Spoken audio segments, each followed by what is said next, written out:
The Velthari Empire had never lost a war. In 400 years of expansion across the stars, they had conquered 41 worlds. They had broken species with space travel older than human civilization. They had crushed civilizations that outnumbered them 20 to 1. They had walked onto worlds full of screaming, fighting, desperate species. And every single time, they had walked back off those worlds as owners. They were not cruel about it. High Commander Vrail held that distinction close, the way old soldiers hold old medals.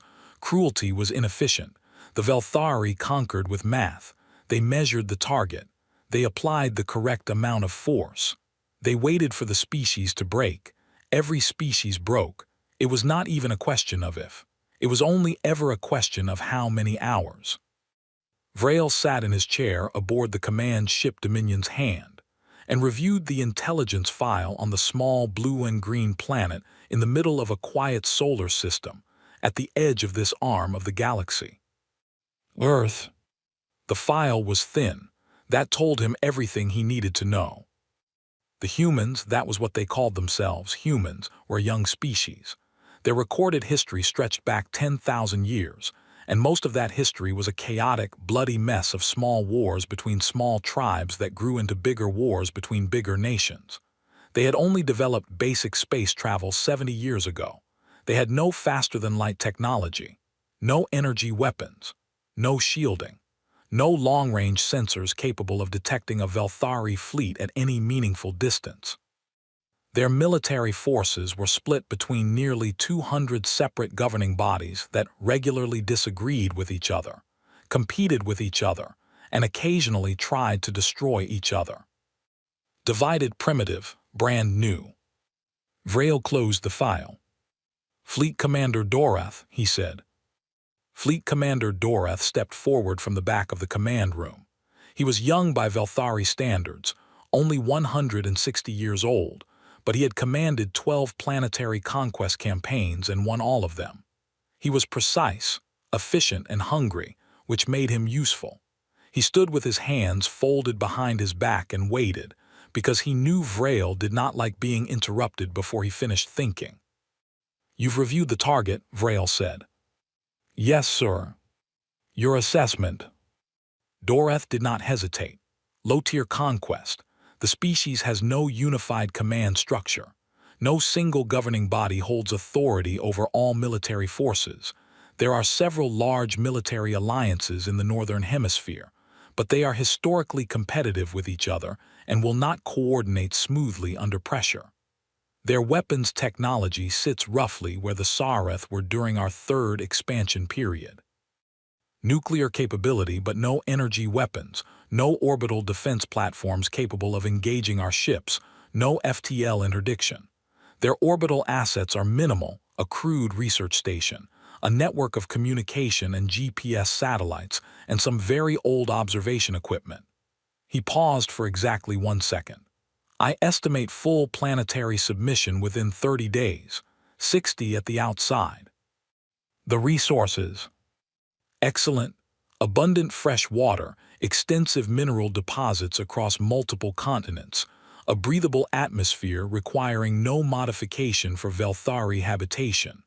The agricultural capacity alone makes the planet worth taking.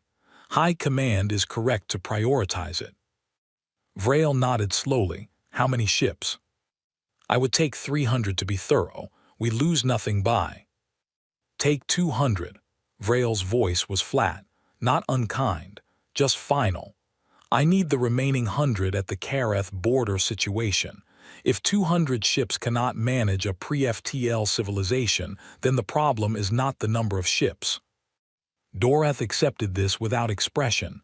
"Understood, sir." "One other matter." Vrail turned back to the wide viewport and the dark field of stars beyond it. "There are marker beacons in the outer system of that solar system. Old ones. Our forward scouts found them near the large outer gas giant, the one they call Jupiter. The signals are ancient, several thousand years old at minimum. They do not match any known Velthari, allied, or catalog species technology." Dorath frowned. "Marker beacons." placed in a pattern around the inner system, specifically around the inhabited planet. Vrail's voice did not change. I want to know who placed them and why. After you have secured the planet, investigate and report. Of course. It is likely old navigation warning markers. We found similar ones near the third Sarith world. They had been placed by an early spacefaring species charting the system. Likely, Vrail agreed. Doreth left. Vrail stood at the viewport for a long time after the door closed.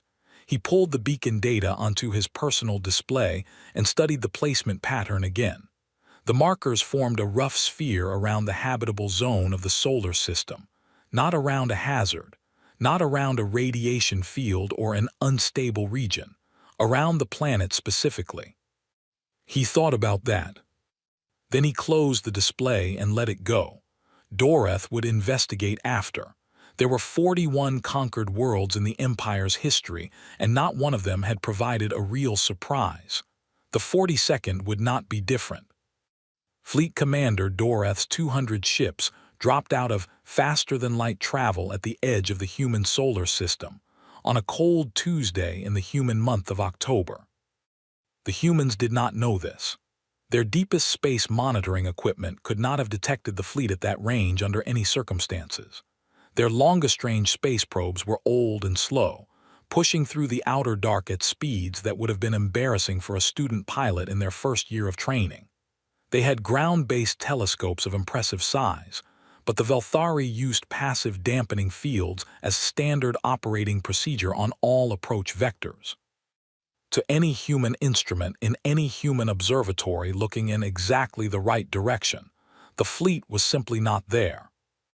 200 warships hung in the dark beyond Neptune, and the 8 billion people on the blue planet had no idea. Doreth sat in his command chair on the bridge of the Steadfast Reach and watched his crew run their pre-campaign checks with the practiced ease of people who had done this before. They had all of them. This crew had served with Doreth through 4 campaigns. They were calm. They spoke in low voices. They moved without rushing. There was no particular tension on the bridge because there was no particular reason for tension. This was a job. They were good at the job. Passive survey, full spectrum, Doreth said. I want a complete picture before we move. The survey took just over 4 hours. His science lead, Officer Verath, was a methodical woman who disliked drama and organized her reports in descending order of tactical relevance, which Doreth had always appreciated. She stood at his side and walked him through it without inflection. Population, approximately 8 billion. Concentrated in large urban centers across 6 of the planet's 7 major landmasses. Significant population in every climate zone, including some environments that struck Verath as frankly hostile: extreme cold, extreme heat, high altitude, deep desert. She noted this as a minor curiosity and moved on. Military organization, divided, as the file had indicated. The most powerful military forces were clustered in the Northern Hemisphere. Several large alliances had existed for decades. These alliances had treaties, shared infrastructure, and communication networks. They also had historical tensions with each other that had produced major conflicts within the last century. 2 of the largest powers had pointed nuclear weapons at each other for most of the last 70 years. Nuclear arsenal, large. Enough total yield to sterilize all complex life on the planet multiple times. Delivery systems included ground-based ballistic missiles, submarine-launched ballistic missiles, and aircraft-delivered bombs. Range, accuracy, and payload data were all logged. Space assets, minimal. 1 crewed orbital station, approximately 400 satellites of various purposes: communication, navigation, weather observation, military reconnaissance. Some of the military satellites carried crude directed energy weapons, laser systems designed to blind or disable other satellites. None were capable of engaging a Velthari warship. No FTL, no energy shielding, no active sensor grid capable of detecting the fleet at its current position. They have no idea we are here, Verath said, looking up from her display. No, Dorothy agreed, they don't. He thought about the standard conquest protocol. Approach orbit. Broadcast a surrender demand in the target species' primary languages. Give 12 hours for a response. If the response was not unconditional surrender, begin selective bombardment of military infrastructure to demonstrate the gap between Velthari capability and the target species' ability to resist. Then wait another 12 hours. Most species did not make it to the second demonstration. The logic of the situation became undeniable once the first cities went dark. It was a clean process. Dorothy had always thought of it as merciful, in its way. Better a quick demonstration than a prolonged resistance that cost lives on both sides. Begin approach, he said. Standard insertion trajectory. No active emissions until we are in inner system range. The fleet moved. 3 days later, a man named Dr. Yusuf Akafer saw them. He worked the night shift at a mountaintop observatory in the Chilean Andes, and he was not looking for alien spacecraft. He was tracking a comet he had discovered 14 months earlier and intended to follow until it swung back out past Jupiter's orbit and disappeared into the dark for the next few thousand years. It was a small comet, dim and unspectacular, but it was his in the way discovered things feel like they belong to you, and he kept watch over it with the quiet pleasure of a man tending something he cared about. The fleet crossed the edge of his telescope's field of view while he was adjusting the tracking parameters. He almost missed it. The dampening fields reduced the fleet's visual signature significantly, but not completely, not at close range, and 200 ships moving in tight formation through the inner system at a speed nothing natural should be moving at left a smear at the edge of his frame that did not belong. He stopped adjusting, he looked at the smear, he increased magnification. 200 objects, roughly spherical, with structural features that were clearly not natural, moving in precise, uniform formation on a trajectory that led, without any ambiguity, toward Earth. Yusuf Akafer sat still for approximately 4 seconds. Then he picked up his phone. The information moved the way catastrophic information always moves, slowly, then all at once, then everywhere simultaneously. Yusuf called his department head. The department head called the observatory director. The director called the National Space Agency. The space agency called 4 other space agencies within the hour. Within 6 hours, every major government on Earth had been briefed. Within 12 hours, it was on every news network in the world. Within 15 hours, it had leaked to social media, and no amount of official messaging could contain it. 200 alien ships were approaching Earth. By the time Dorothy's fleet reached lunar orbit and settled into position, every human being on the planet with access to a screen knew what was happening. The electromagnetic activity from the planet's surface spiked dramatically on Dorothy's passive sensors. A wall of radio signals, most of it noise, fear, information moving at the speed of a species discovering it was not alone and not safe. Dorothy observed this and nodded to himself. Good, they knew. A species that knew what was coming made better decisions. Fear focused the mind. When the governing bodies did the math, 200 warships versus their own capabilities, the rational voices would win out over the proud ones. The surrender would come in before the 12-hour deadline. It almost always did. He gave the order to broadcast. The Velthari translation systems had been built from decades of captured human radio and television transmissions. The humans had been broadcasting their languages, their music, their arguments, their history, and their entertainment into space since the early 20th century, which Dorothy's analysts described as either an extraordinary gift or an extraordinary oversight depending on who you asked. The AI had built a working translation matrix for 42 human languages and verified it against intercepted military communications captured in the last week. The message was simple. It had been simple for every conquest campaign Dorothy had ever run. It said, "People of Earth, your world has been selected for incorporation into the Velthari Empire. Resistance is not advised. The military capability of your species is not sufficient to oppose us. Surrender your military forces and governing structures within 12 hours of this broadcast, and the transition will be conducted peacefully. Your people will be recognized as subjects of the empire, with all protections and obligations that status carries. Refusal to comply will result in military action against your infrastructure. You have 12 hours to respond.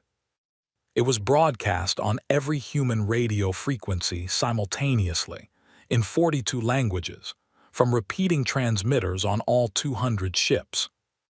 Dorath leaned back in his chair and waited. 3 hours passed, 6, 9. His communications officer turned from her console. Her expression was professionally neutral, but something in the angle of her head was slightly off. "Commander, we have a response." "Put it on screen." The response had been broadcast from hundreds of separate transmitters across the planet's surface simultaneously. In every human language the translation matrix had cataloged, and some it had not fully processed yet. The AI compiled the signals and rendered a single unified text on the main display. Dorath read it. He read it again. 3 words. "Come and try." He sat with those 3 words in a silence that stretched for a long, strange moment. To his left, his first officer made a small sound that Dorath elected not to identify. On the display, 3 words sat perfectly still and did not elaborate, did not apologize, did not ask for anything, did not threaten in specific terms. Just 3 words, flat, direct, almost bored. "Come and try." Dorath had collected 12 surrender responses in 12 campaigns. He had received desperate pleading from species that knew they could not fight. He had received defiant declarations from species that believed, wrongly, that they could. He had received silence once, from a species so fractured by internal conflict that no one could agree on a reply. He had never received exactly this. 3 words that did not bother explaining themselves. 3 words that sounded less like a declaration of war, and more like someone holding a door open. He thought briefly about the marker beacons in the outer system. He pushed the thought aside. "Begin bombardment sequence," he said. "Military targets only. Northern continent primary military installations. We'll give them a demonstration and wait for the second response." His crew moved to their stations. Outside the viewport, the blue planet turned slowly in the dark. Below, something was already moving that Dorath had no data on, no category for, and no warning about. He did not know this yet. He would. The first strike was surgical. Dorath had ordered it that way deliberately. The goal was not destruction. The goal was demonstration. He wanted the humans to see the gap between what they had and what they were facing, and he wanted them to see it clearly, without confusion, so that the rational among them would understand the calculation immediately. His ships targeted military airfields, radar installations, command centers, and naval ports. They did not target cities. They did not target civilian infrastructure. The weapons they used were precise, kinetic impactors and low-yield energy pulses designed to destroy specific structures without flattening the surrounding area. The entire strike took 11 minutes. When it was done, Dorath reviewed the results. 42 military installations across 3 continents had been hit. All 42 were confirmed destroyed. Collateral damage was minimal. The message was clear. The Velthari could reach any point on the planet's surface from orbit, at any time, with accuracy the humans could not match, using weapons the humans could not stop. He broadcast a second message. "This is a demonstration of our capability. Your military infrastructure can be eliminated from orbit. Further resistance will result in the targeting of population centers. We ask again for your surrender. You have 12 hours. He sat back and waited for the second response. It came in 4 hours, not from one government, from all of them. The AI rendered it on his display, compiled from hundreds of simultaneous transmissions. We are still here. Come down and fight us properly. Doreth stared at the screen. His first officer, Commander Seville, appeared at his shoulder. Seville was steady, experienced, and not easily surprised. He was looking at the display with an expression that Doreth had not seen on his face in 4 campaigns together, something that was not quite worry but was standing right next to it. "That is not a rational response," Seville said quietly. "No," Doreth agreed, "it is not." He thought for a moment. Then he made a decision that he believed was the correct one and that he would later, in the privacy of his own thoughts, acknowledge was a mistake. "We land troops," he said. 3 sites, 2 in the northern hemisphere, 1 in the south. Urban centers, I want them to see soldiers, not just fire from orbit. Physical presence is what makes a conquest real to most species. They need to feel it to believe it." Seville said nothing. He was not the type to argue in front of the crew.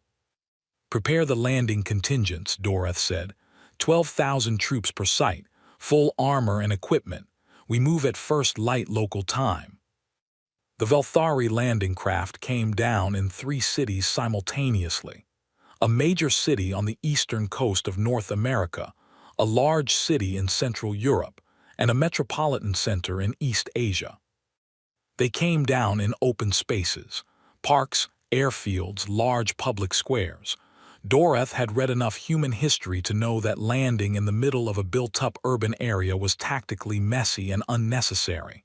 Better to land at the edge and advance inward. Cleaner, more organized. The humans would see the scale of the force and the logic would do its work. The Velthari soldiers who stepped out of the landing craft were large, taller than humans by a significant margin, armored in layered composite plating that could stop anything in the human conventional arsenal, carrying energy weapons that were simply on a different level from anything the humans had. They moved in tight, professional formations, squads covering squads, advancing into the streets with the practiced efficiency of soldiers who had done urban operations on a dozen different worlds. For the first 30 minutes, it went exactly as Doreth's models said it would.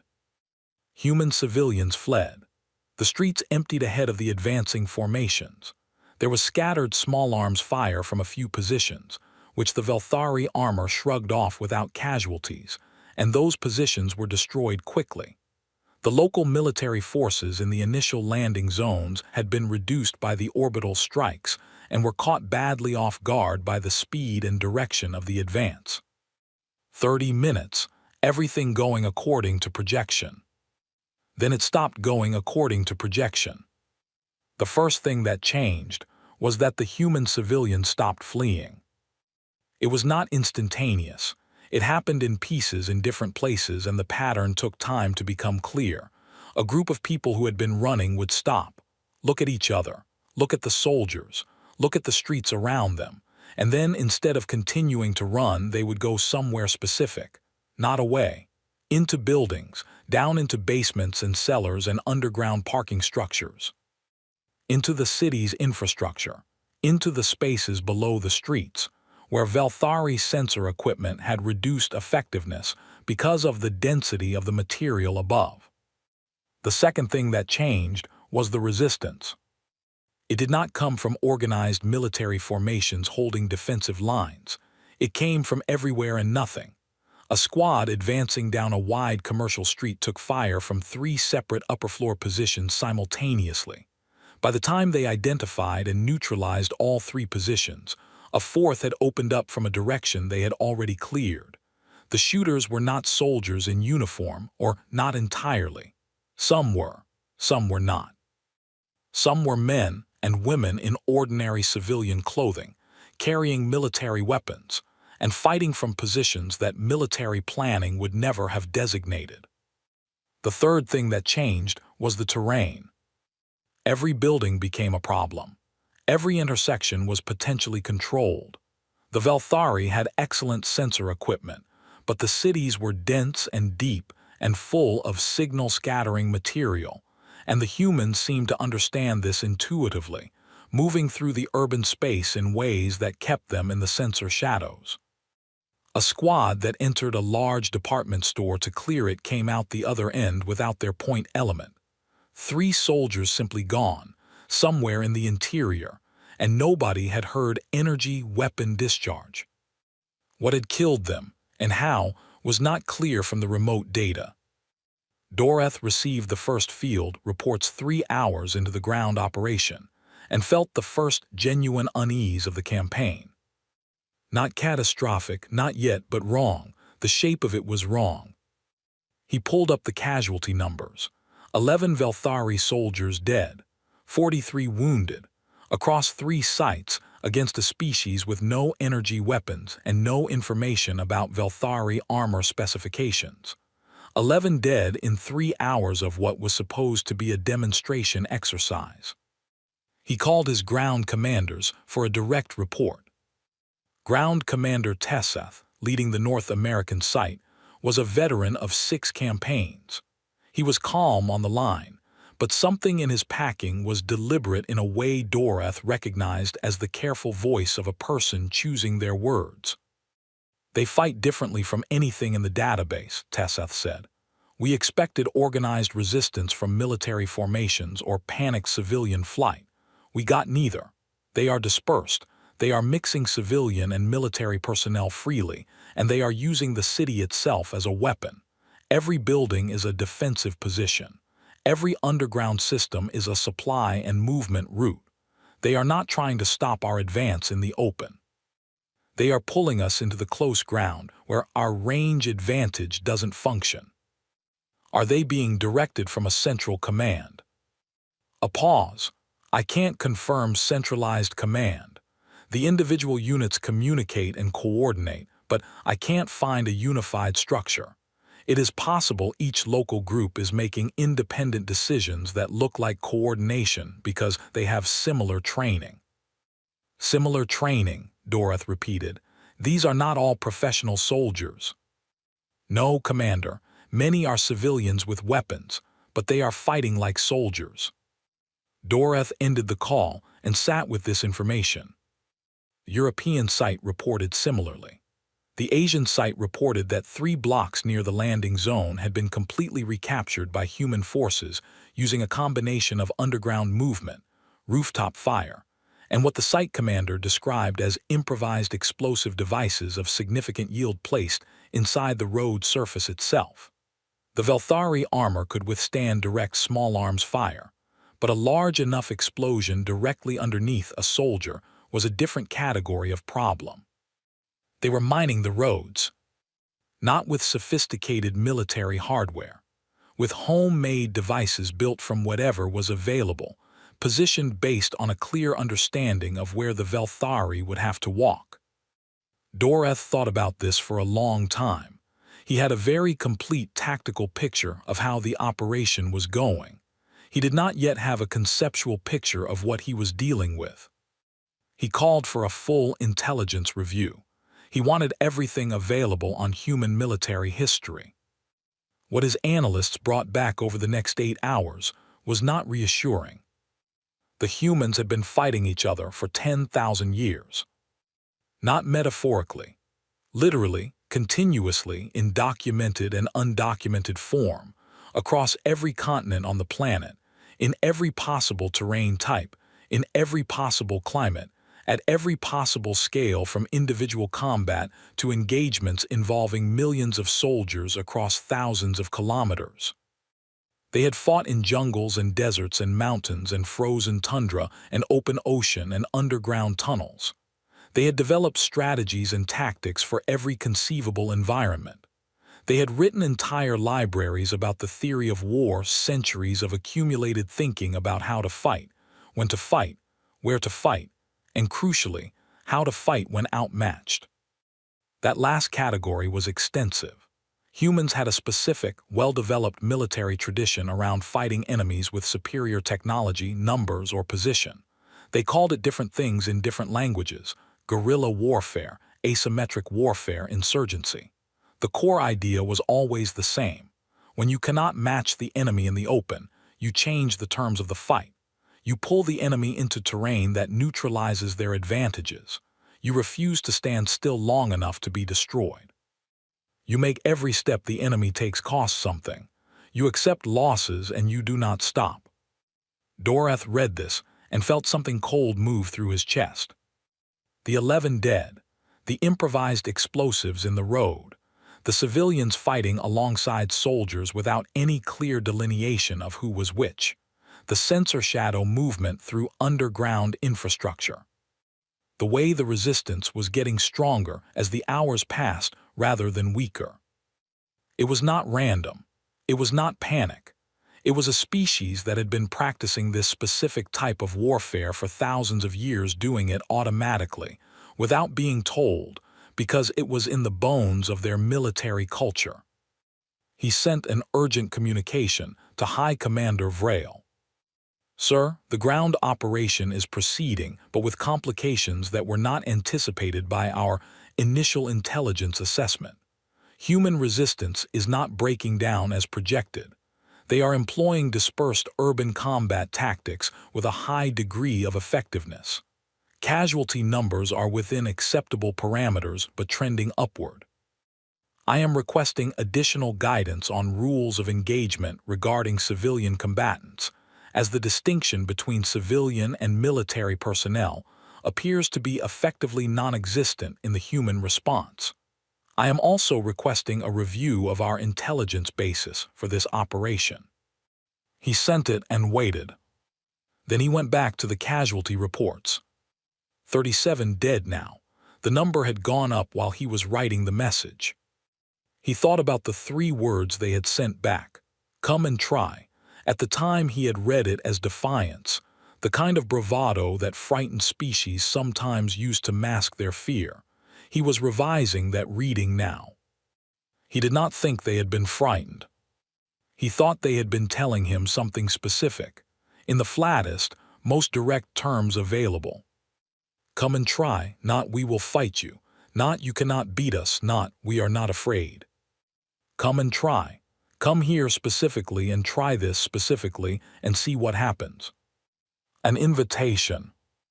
Dorath looked out the viewport at the blue and white planet turning slowly below him and felt, for the first time in 12 campaigns, a thing he did not have a name for.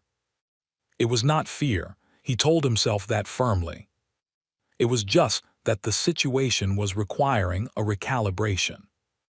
He began the recalibration.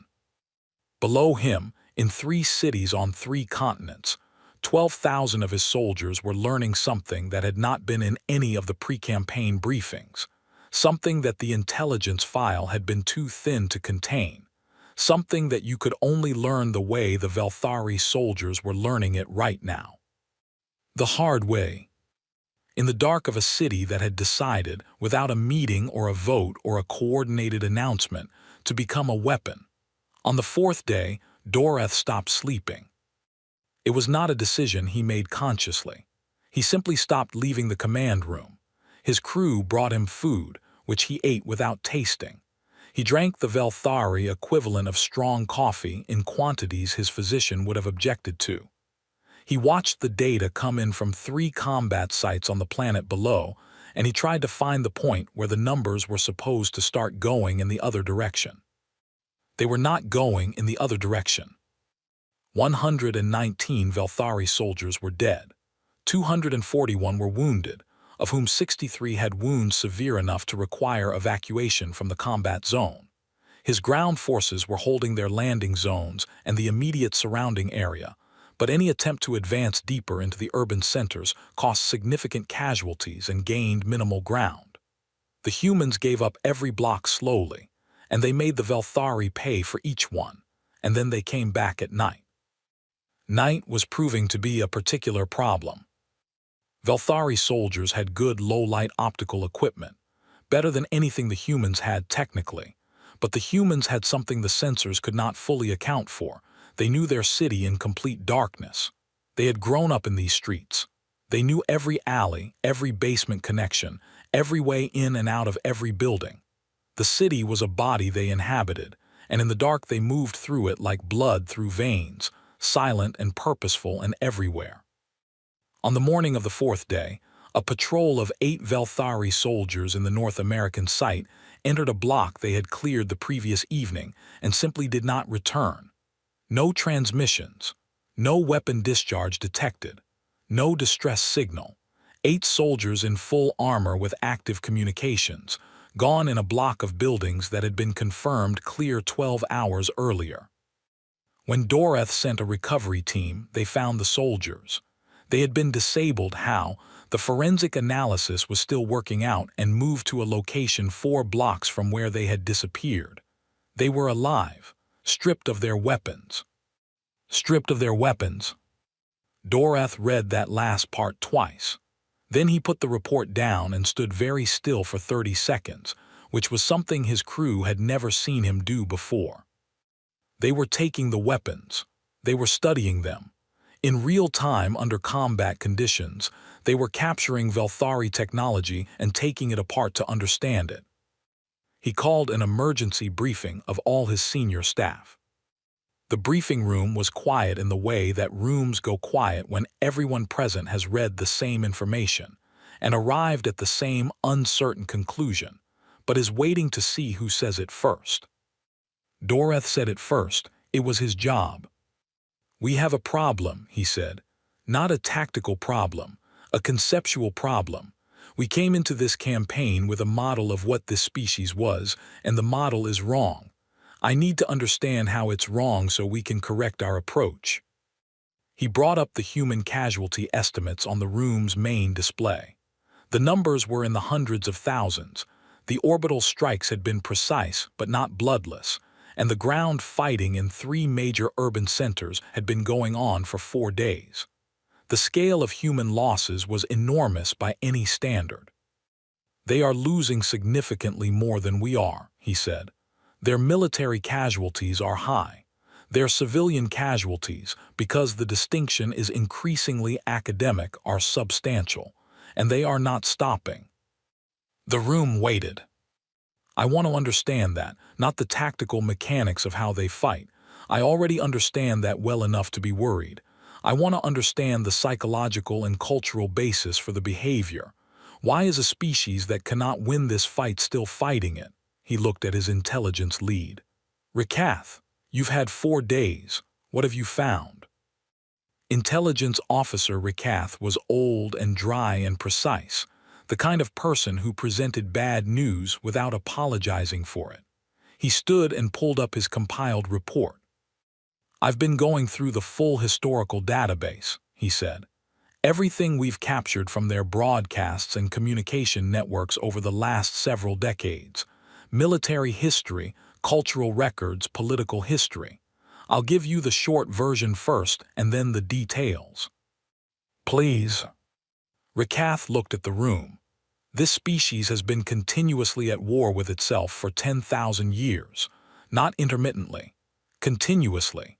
In that entire recorded period, there has not been a single year in which no organized armed conflict was occurring somewhere on the planet."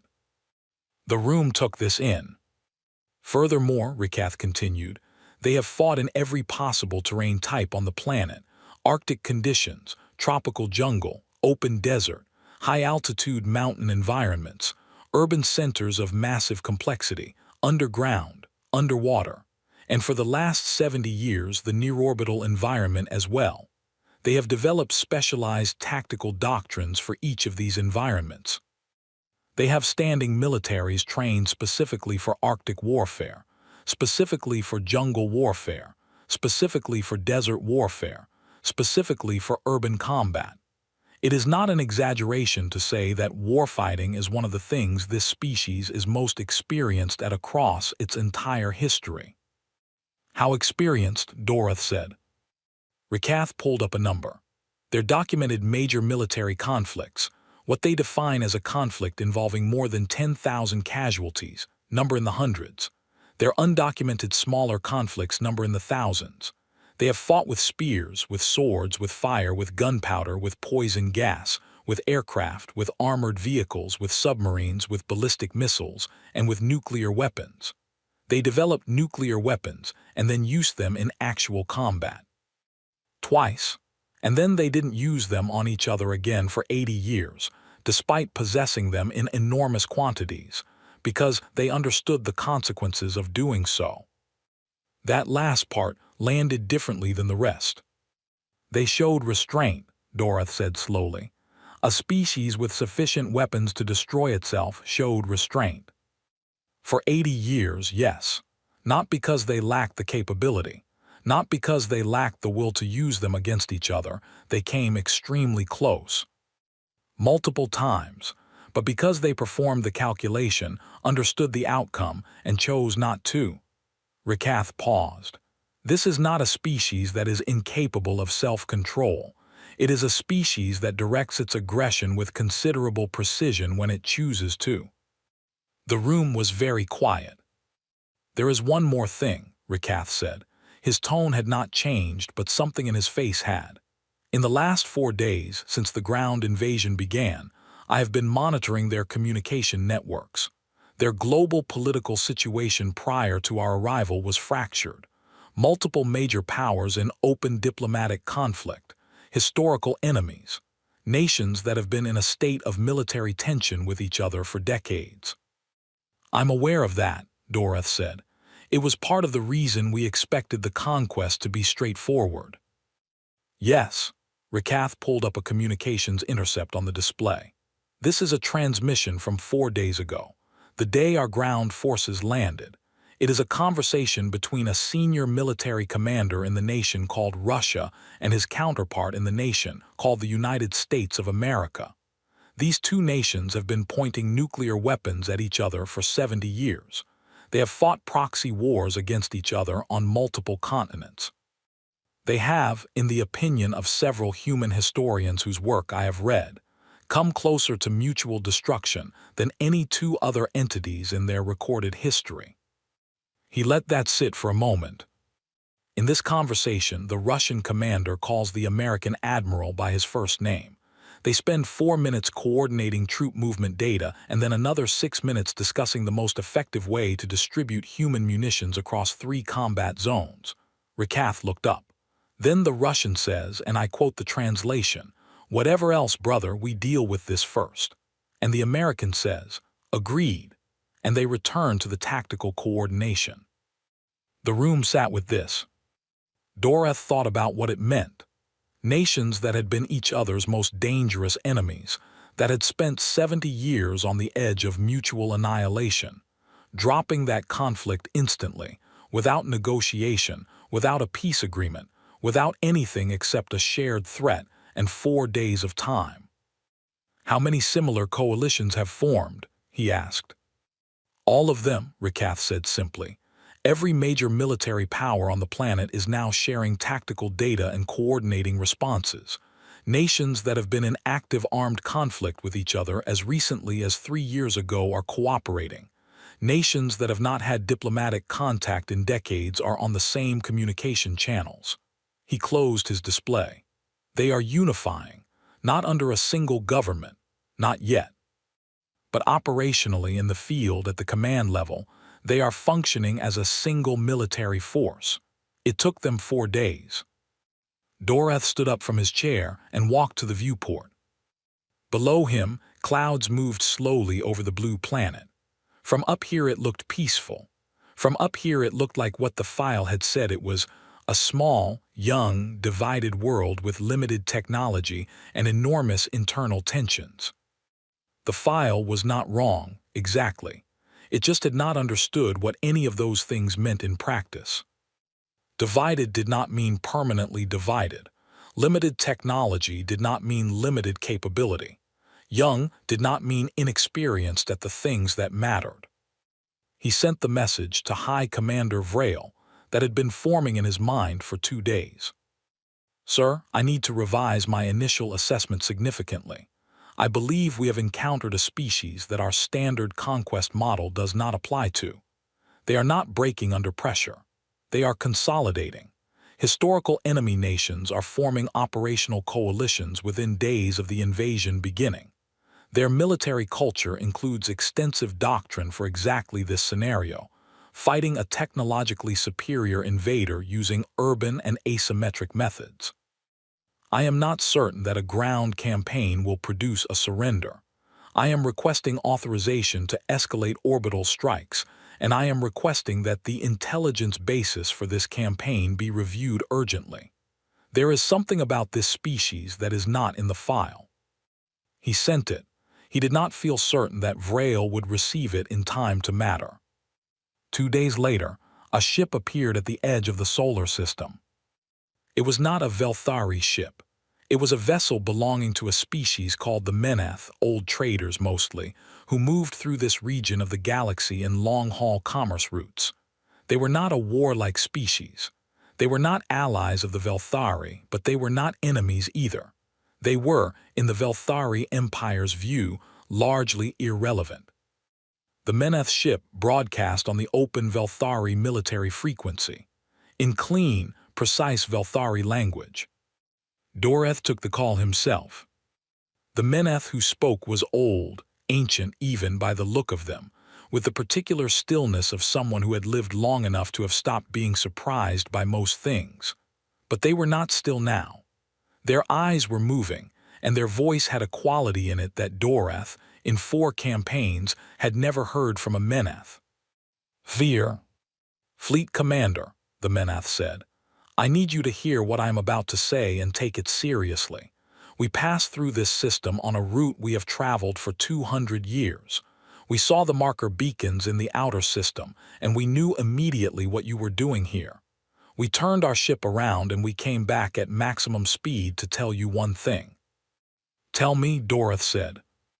"Leave now, take your ships and go. Do not negotiate, do not try to consolidate your position, do not wait for more reinforcements, just leave." Doreth looked at the old Meneth on his screen. "We have a planetary conquest operation underway.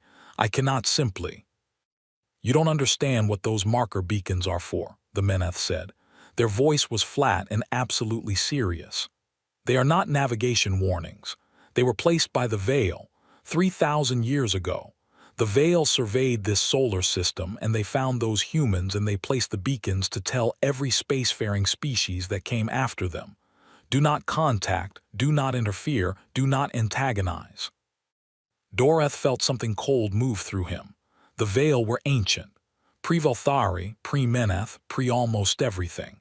They were gone now, vanished thousands of years ago for reasons that were still debated. But they had been, by every account, the most capable species the galaxy had ever produced. The idea that they had surveyed Earth and specifically marked it as a warning. "Why?" he said.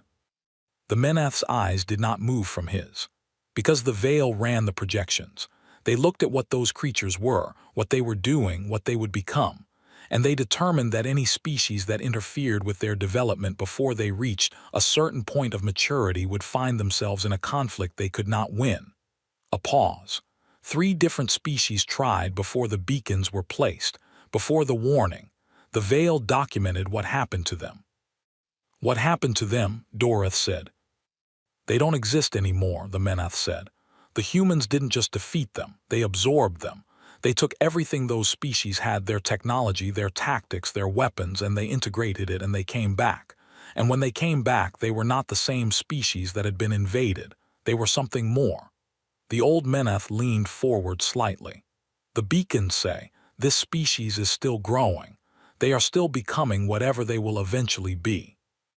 To invade them now is to teach them things they are not supposed to learn yet. And the species that taught them those lessons did not survive the education." The line was quiet for a moment.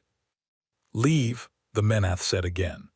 "I am telling you this because I have traded along this route for 60 years and I have no interest in watching another species make this mistake. Leave now, while you still can, while the lesson is small." Doreth stared at the screen for a long time after the transmission ended. Then he looked at the latest casualty report on his secondary display. 283 dead. The number was still going up. He thought about what Vrail had said. 200 ships is more than sufficient. If it takes more than that, something has gone wrong with your planning. He thought about the 3 words on his display 4 days ago. "Come and try." He looked at the planet below, still blue, still turning, still from this distance looking like the easy conquest in a thin file. He opened a channel to his ground commanders. "Pull back your forward positions to the landing zones," he said. "I'm reassessing the operation." Seville appeared at his elbow. "Commander." "Pull them back," Dorath said again, "and get me everything we have on human weapons development programs. Everything, not the summary, the full data." Seville looked at him for a moment, then he went to do it. Dorath turned back to the viewport and the planet below, and for the first time since the campaign began, he allowed himself to think the thought he had been pushing aside for 4 days. They were not breaking. They were not going to break. And below him, in 100 underground facilities and converted manufacturing plants and university research departments, 8 billion people who had been fighting each other for 10,000 years had just found something they could all agree on. He had no idea yet what that was going to produce. He was about to find out. The first missile came from a silo in the middle of nowhere. Dorath's sensor crew detected the launch at T-40 seconds. Standard Velthari orbital sensor packages could detect a large ballistic missile launch from the planet's surface with ease. It was, in fact, one of the details that had made the initial intelligence assessment so comfortable. Yes, the humans had nuclear weapons. Yes, they had ballistic missiles. But the missiles were designed to travel in a shallow arc from one point on the surface to another point on the surface. They were not space weapons. Their trajectory would carry them through the upper atmosphere and back down again. They could not reach a Velthari ship in stable high orbit. Everyone on the bridge knew this. It was in the briefing materials. It had been verified multiple times. So when the sensor operator reported the launch, there was a moment, just a moment of professional routine before she looked again at the trajectory data, and her voice changed. "Commander, that is not a surface-to-surface trajectory." Dorath was at her console in 4 steps. He looked at the data himself. The missile was climbing, not arcing, climbing. Its second-stage burn was different from any human ballistic missile in the Velthari database, longer, more powerful, sustaining thrust well past the point where a standard ICBM would have cut engines and begun its downward arc. Someone had modified the guidance system and added a third stage that the standard human ballistic missile did not have. "It's targeting us," the sensor operator said, in a voice that was trying very hard to be calm. "Intercept," Dorath said. The Velthari point defense systems were fast. They were designed to handle exactly this kind of threat, and they handled it. The incoming missile was destroyed at a range of approximately 40 kilometers from the steadfast reach, producing a bright, hard flash that was visible from the planet's surface. Then the second alert came in. And the third. 14 simultaneous launches from 6 different countries. Not identical missiles, each had been modified differently, by different teams, using different available materials and engineering approaches. Some of the modifications were crude. Some were clever. All of them showed the same basic insight, that a ballistic missile with a modified third stage and updated guidance package could, in theory, reach a Velthari ship in high orbit.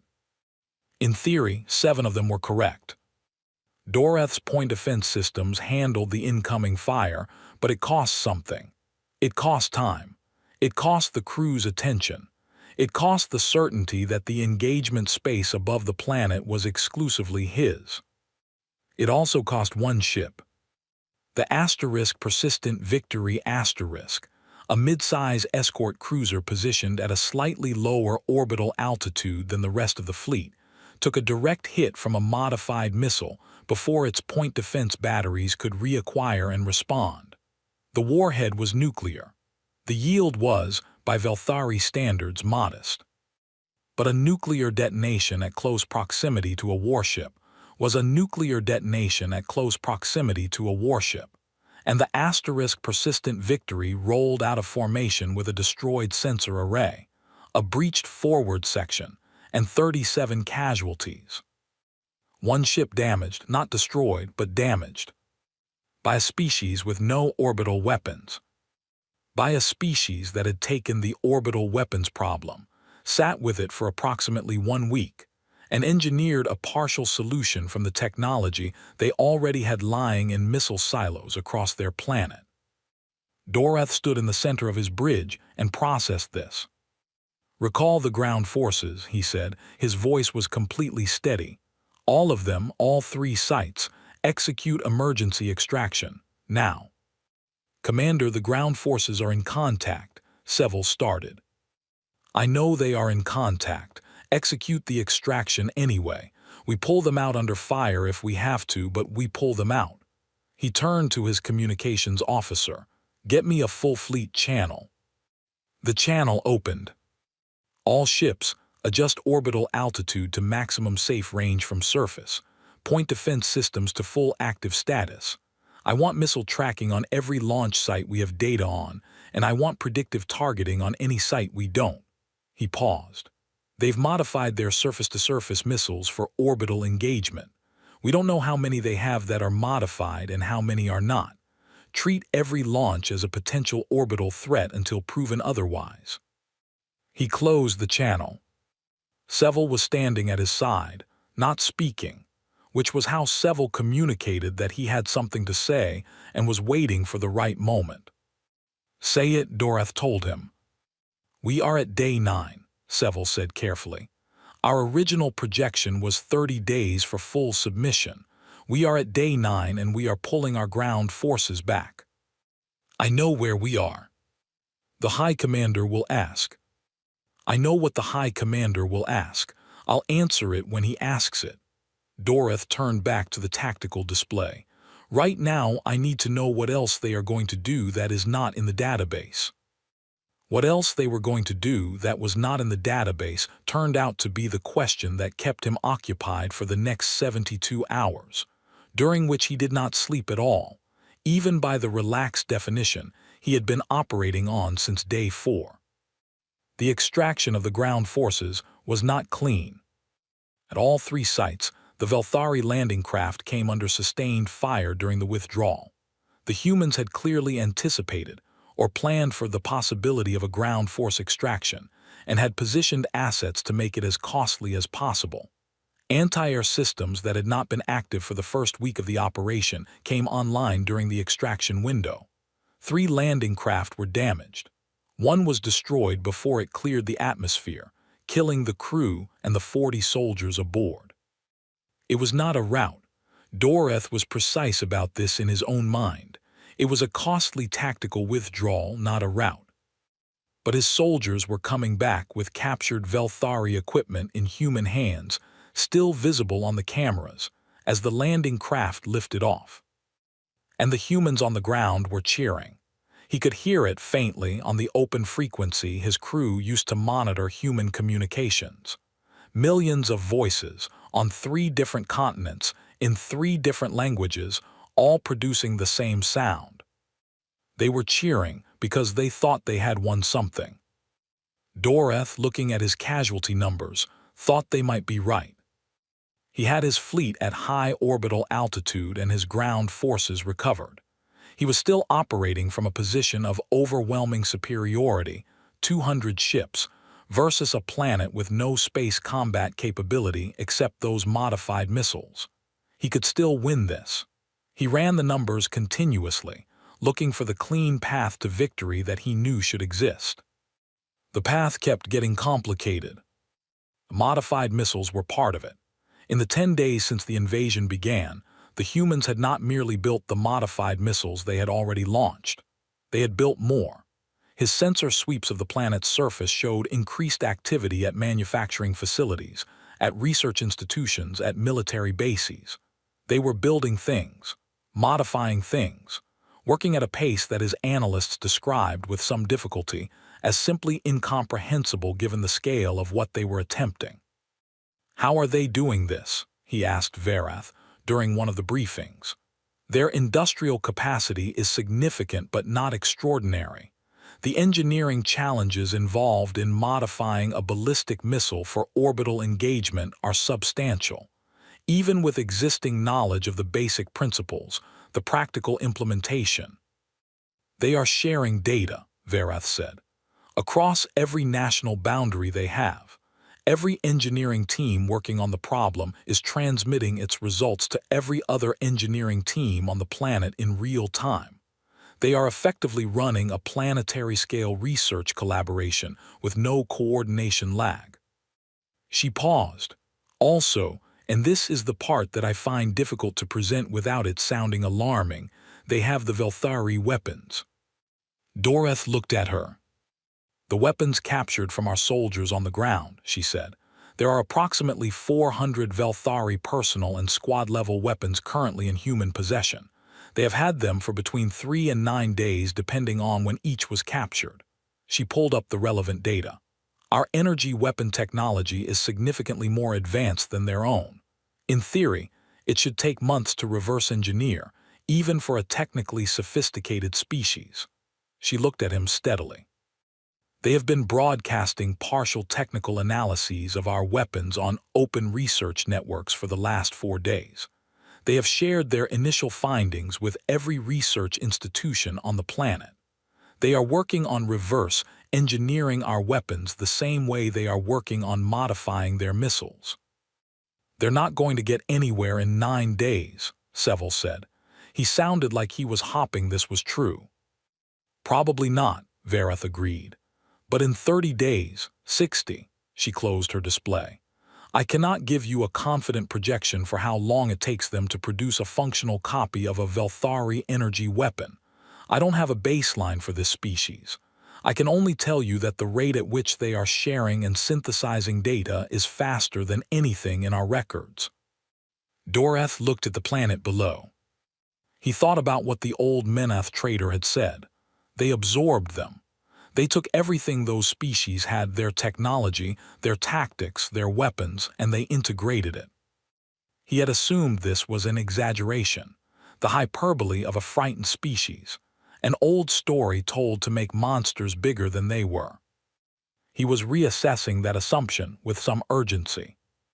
On day 12, the humans did something that removed any remaining ambiguity about the direction of the conflict.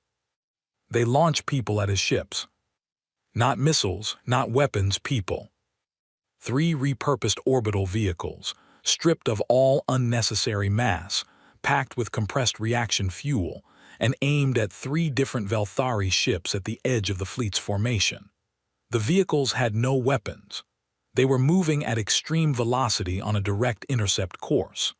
The Velthari point defense systems classified them as missiles and targeted them accordingly. 2 were destroyed before they reached their targets. The third was not. It docked violently, imprecisely, but functionally, against the hull of the escort vessel * Quiet Authority. The airlock cut through by methods that the crew of the * Quiet Authority were not immediately able to classify. And then there were human soldiers inside a Velthari warship.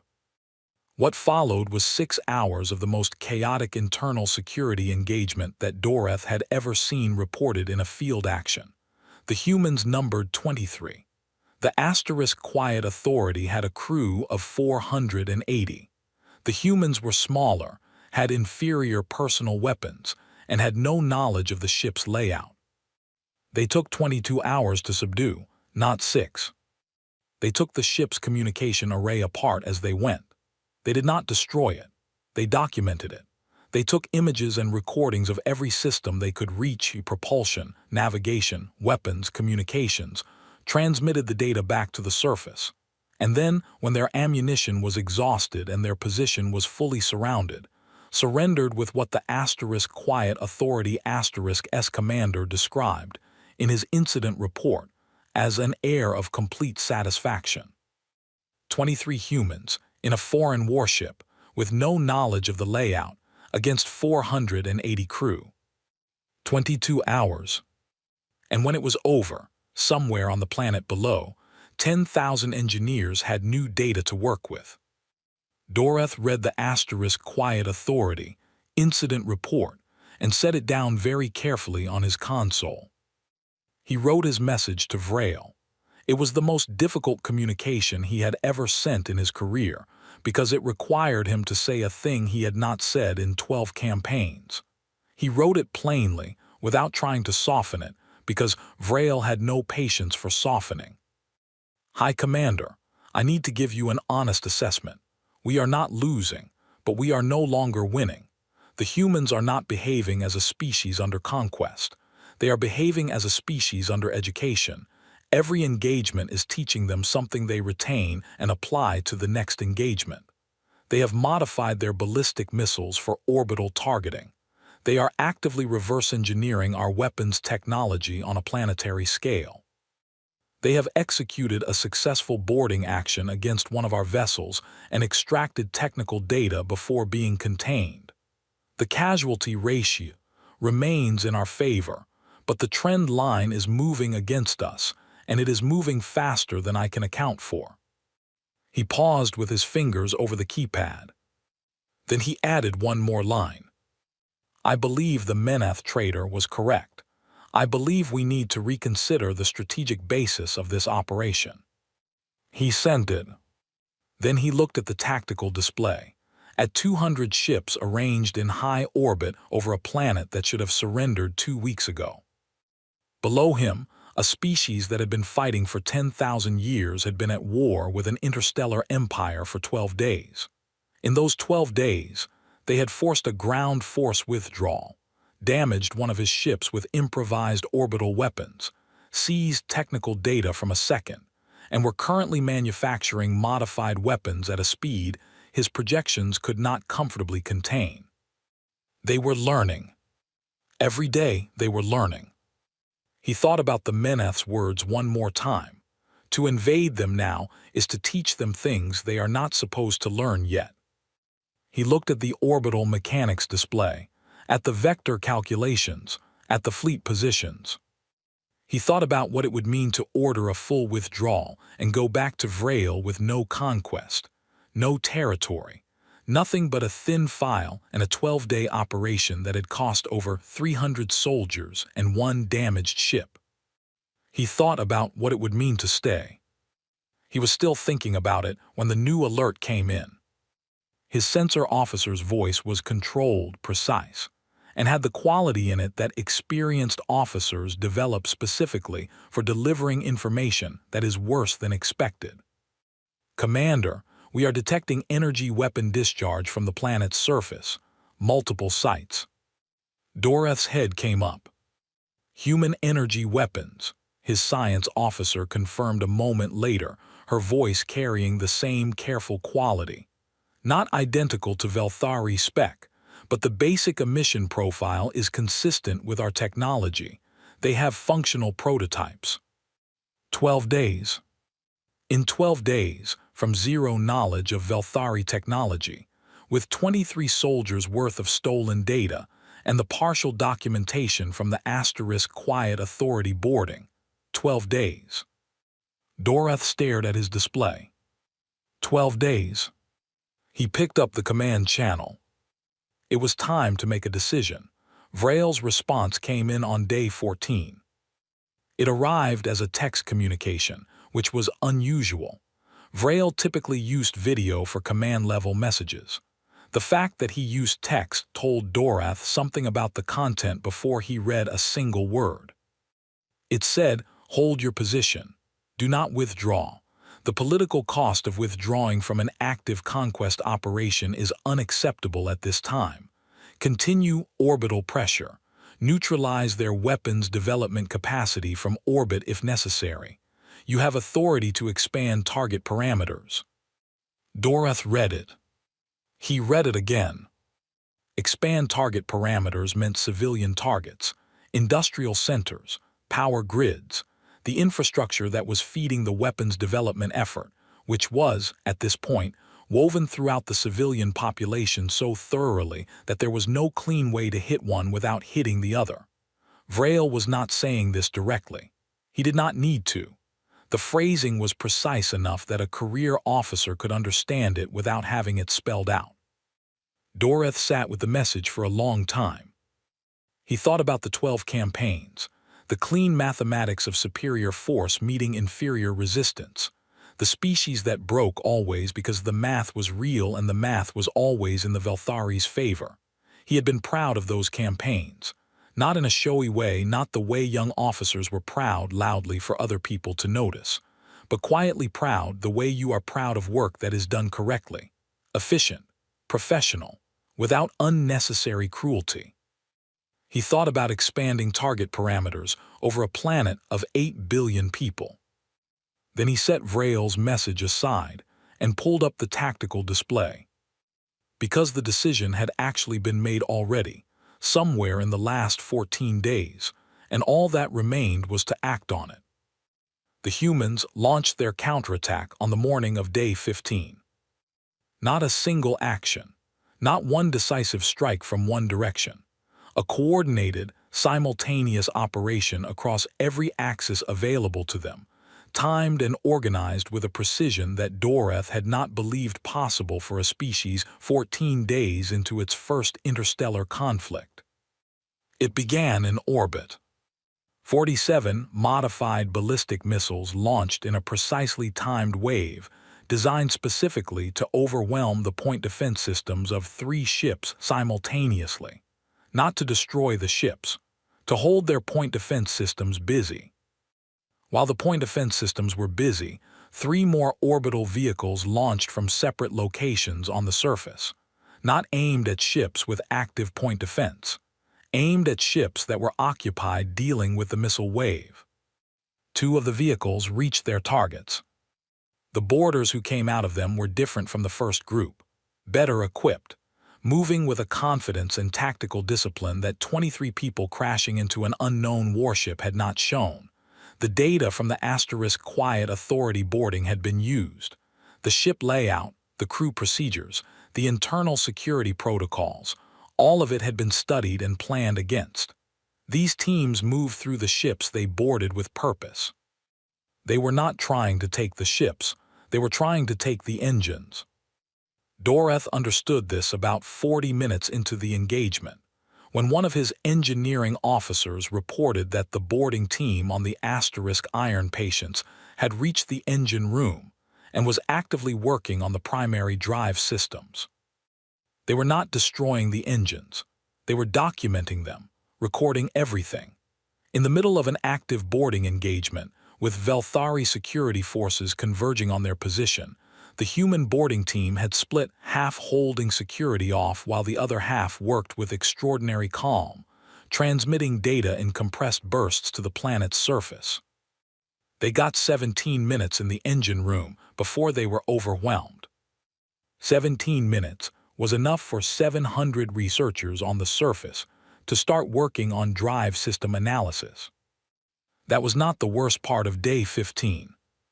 The worst part came from the ground. The human energy weapons were crude. Doreth had reviewed the analysis. They were not copies of Velthari weapons. They were translations of the principle into materials and manufacturing processes the humans had available. The yield was lower. The range was significantly shorter. The rate of fire was inconsistent. But they worked. And the humans had built several thousand of them in 12 days, distributed them through a network of manufacturing facilities and volunteer groups, and put them in the hands of every military unit on the planet that could use them. For the first time since the invasion began, human soldiers on the ground had weapons that could damage Velthari armor at practical combat ranges. The 3 former landing zones, which Doreth's ground forces had evacuated 9 days earlier, had been rebuilt by the humans into fortified positions during that time, not because they expected the Velthari to land there again, because they expected to use them as launch platforms for something else.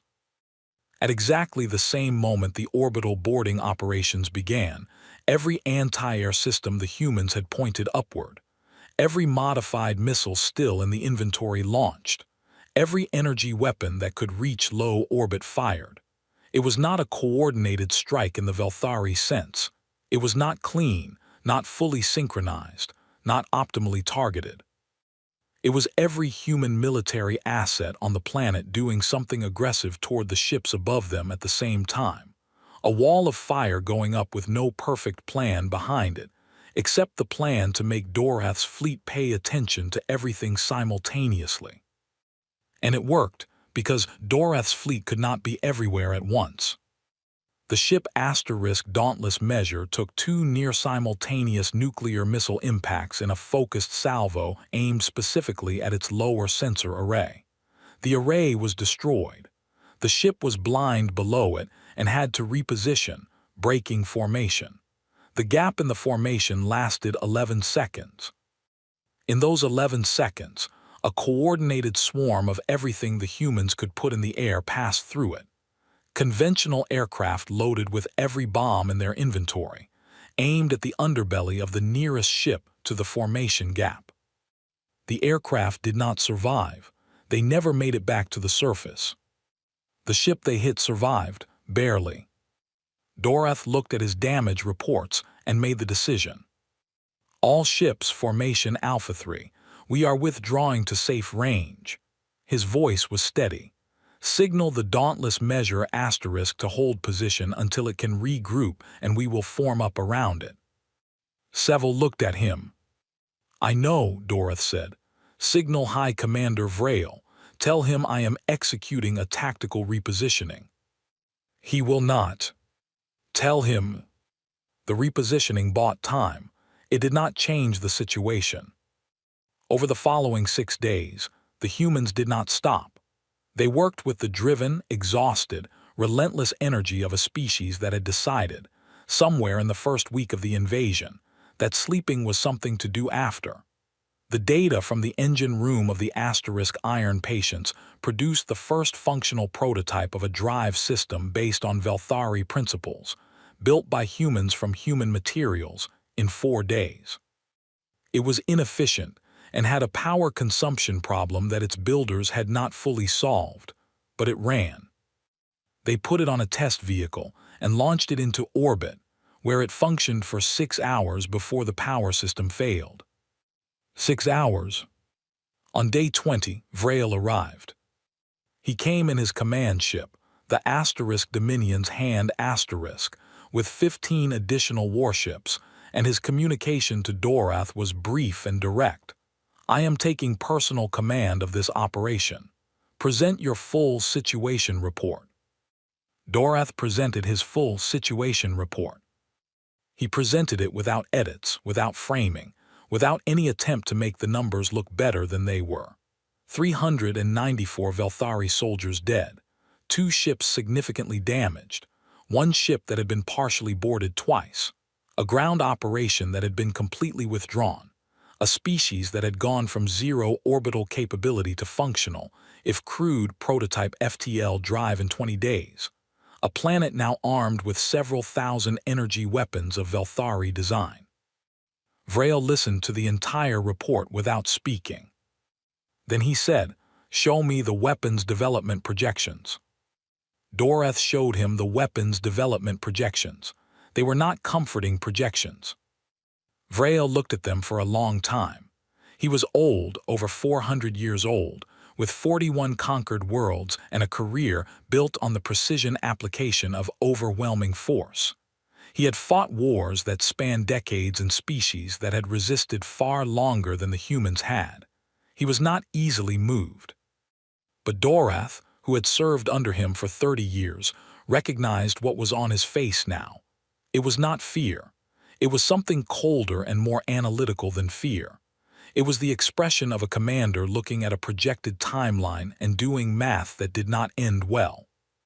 If we expand target parameters, Vrail said, if we hit the civilian infrastructure feeding this weapons development, the research networks, the manufacturing base. We would slow it, Dorath said. We would not stop it. They have distributed the work across thousands of facilities on 6 continents. There is no central node to destroy. To meaningfully degrade the effort, we would need to hit cities, hundreds of cities, and they have several thousand energy weapons on the ground now that can engage our ships at the altitude required for precision strikes. We would take casualties. Yes. How many? Doreth looked at his projections. I don't know, that's the honest answer. I don't have a confident projection for this species at this point. The variables are too many. He paused.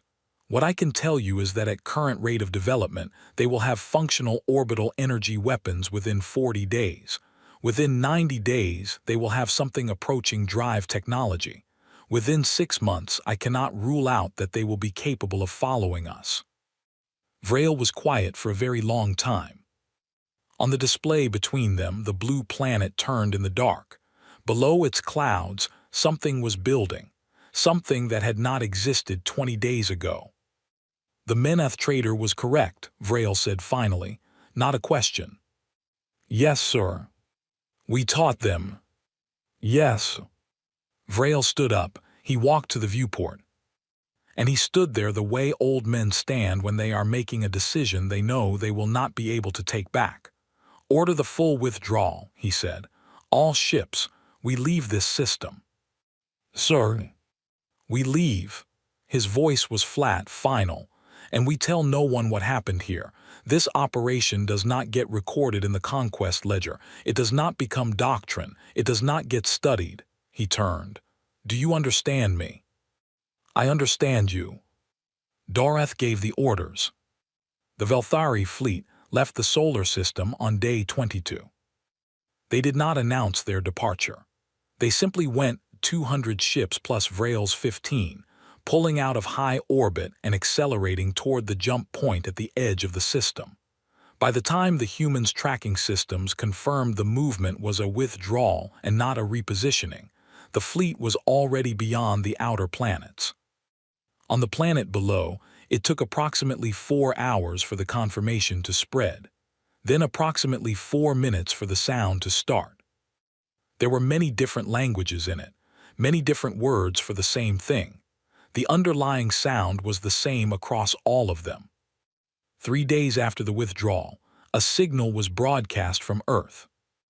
Not on the radio frequencies the humans used for their own communications, on the frequency that the Velthari fleet had used for its conquest broadcast 3 weeks earlier, the one that had been used to say, "Your world has been selected. Surrender within 12 hours." The signal reached the Meneth trader's ship first. The Meneth listened to it, and the old trader who had made the frantic call to Doreth sat very still for a long time after it finished. Then they transmitted it on, because a signal like that deserved to be heard. It reached 6 more species before the Velthari received it. All 6 of them went quiet in the way that a room goes quiet when someone says something that changes how everyone understands the situation. The signal said, "We know what those marker beacons were for. We found them years ago. We know who placed them and why. We are aware that other species have been watching us, deciding whether to make contact or to wait. We are aware that some of you have been afraid of what we might become. You were not wrong to be afraid, but you were afraid of the wrong thing. We are not a threat to any species that leaves us alone. We are not interested in conquest. We are not looking for war with anyone who is not looking for war with us. Our history of fighting each other is exactly that, our history. What we have learned from 10,000 years of it is not how to destroy things. It is how to refuse to be destroyed. To the Velthari Empire, you came here to teach us our place in the galaxy. You have taught us something, but it was not what you intended. We have your weapons now. We have your engine schematics. We have the beginning of your navigation technology. We did not ask for any of it. You brought it here. To everyone else who is listening, we are humans. We live on the 3rd planet of this system. We are not asking to be left alone anymore. We are ready to be part of whatever the galaxy is. But the first lesson, for anyone who needs it: we do not surrender. High Commander Vrail received the signal aboard the Asterisk Dominion's Hand Asterisk, 3 days out from the human solar system. He listened to it in his private cabin, alone, with the recording played twice so he could be certain he had understood it correctly. Then he sat for a long time. He thought about the 41 worlds in the Empire's ledger. The clean, efficient operations. The species that broke because the math was real. He thought about the marker beacons, placed 3,000 years ago by a species that had looked at Earth and understood something that the Velthari had not thought to ask about. He thought about 3 words received on day 1, broadcast from every transmitter on the planet simultaneously, in every language they had. Come and try. He had thought it was bravado. He understood now that it was simply an accurate description of the situation. Come, try, and see what the trying produces. 41 worlds, no losses, no surprises, no campaign that required a rethinking of the model. The 42nd was different. He pulled up the recording one more time.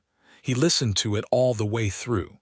Then he composed a communication to the full high command, not just the military council but the full governing body, every member, marked urgent. It said, I need to brief the full council on the Earth operation. There are things we need to understand about this species before any further contact is attempted. What we encountered is not in our doctrine, our history, or our models. It needs to be. He sent it. He closed his displays. He sat in the dark of his cabin with the stars moving past the small viewport. Somewhere behind him, growing smaller with every hour, the third planet of a quiet solar system was lit from within. Cities in the dark, billions of people who had just spent 22 days inventing orbital weapons, boarding enemy warships, and reverse engineering faster-than-light drive technology from stolen data, and who were now, probably, already arguing about what to do next. That was the part that had not been in the file. Not the fighting, not the refusal to surrender, not the tactical creativity or the speed of adaptation or the terrifying capacity for coalitions that formed in hours from centuries of enemies.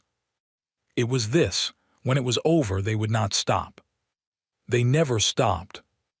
They would take everything they had learned in 22 days of war, and they would build on it, and they would argue about it, and they would improve it, and then they would reach out into the galaxy. Not to conquer, not because they were cruel, but because they were exactly what the marker beacons had warned about.